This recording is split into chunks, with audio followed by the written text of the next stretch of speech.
वक्त के लिए बड़ी खबर यही है कि दोपहर 2 बजे के बाद में वो अंतिम मतदाता सूची आ जाएगी, लेकिन उससे बड़ी जानकारी निकल के सामने आ रही है कि करीबन जो है जो 70 लाख के आसपास नाम कट सकते हैं, प्लस माइनस 2 लाख बताया जा रहा है। और वो आंकड़े अगर मैं समझाना चाहूं, देखिए ड्राफ्ट मतदाता सूची में जानकारी आई थी कि 65 लाख लोगों के नाम हटाए गए हैं, जिसमें जो डुप्लीकेट वोटर्स के थे वो वोटर्स थे जिनकी मृत्यु हो चुकी है। लेकिन उसके साथ ही में जब ये प्रक्रिया चल रही थी उसके बाद में यानी कि वेरिफिकेशन की, तो 3 लाख और ऐसे लोग सामने आए थे जिन्होंने कहा कि हमारा नाम हटा दिया जाए मतदाता सूची से। तो ऐसे में 65 लाख से बढ़कर के संख्या हो जाती है 68 लाख। उसके बाद में ये जो दावे और आपत्तियों वाली जो प्रक्रिया थी उस दौरान भी जैसी जानकारी मिली है कि करीबन जो 2 से 3 लाख लोगों के नाम और हटाए जा सकते हैं। और इस लिहाज से यह आंकड़ा बैठता है करीबन 70 लाख मतदाताओं का। बिहार में टोटल मतदाता कितने थे? 7 करोड़ 90 लाख। उसमें से अगर 70 लाख हट जाते हैं तो नंबर बचता है 7 करोड़ 20 लाख का। लेकिन रोमाना एक अपडेट यह है कि करीबन 16 लाख से ज्यादा मतदाताओं ने नए नाम, नए वोटर के तौर पर खुद को पंजीकृत करवाया है। और इसी वजह से अब यह आंकड़ा जो फाइनल वोटर लिस्ट में होता है वो हो सकता है करीबन 7 करोड़ 36 लाख मतदाताओं का। यानी कि हम मान के चल रहे हैं मोटा मोटा 7 करोड़ 35 लाख से लेकर के 7 करोड़ 40 लाख मतदाताओं का नाम इस मतदाता सूची में, अंतिम मतदाता सूची में शामिल हो सकता है, जिसका हम इंतजार कर रहे हैं। एक बड़ी खबर और दे देता हूं, यहां पवन सिंह पहुंच चुके हैं उपेंद्र कुशवाहा के घर पर।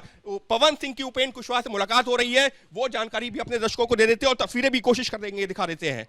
इस वक्त उपेंद्र कुशवाहा के घर पहुंचे हैं पवन सिंह और उनके साथ में विनोद तावड़े यहाँ पर मौजूद हैं और बीजेपी के जो प्रभारी हैं, बिहार के प्रभारी, और उपेंद्र कुशवाहा यहाँ पर मौजूद हैं, पवन सिंह मौजूद हैं। और ये बिहार की राजनीति के हिसाब से ये मुलाकात अपने आप में काफ़ी महत्वपूर्ण मानी जा रही है, क्योंकि यहाँ पर ये है इस वजह से महत्वपूर्ण मानी जा रही है क्योंकि जब पिछले जो लोकसभा चुनाव हुआ था उस दौरान पवन सिंह की एक भूमिका रही थी। उपेंद्र सिंह कुशवाहा का जब वो चुनाव हारे थे तो कहा यह गया था कि पवन सिंह की भी एक भूमिका रही है, और इसी वजह से यहाँ पर ये मुलाकात अपने आप में काफ़ी महत्वपूर्ण है। और ये देख सकते हैं ये जो तस्वीरें हैं अपने आप में काफ़ी महत्वपूर्ण, क्योंकि एक तरफ विनोद तावड़े नजर आ रहे हैं, उपेंद्र कुशवाहा नजर आ रहे हैं, साथ में ऋतुराज सिन्हा और बीच में पवन सिंह जी।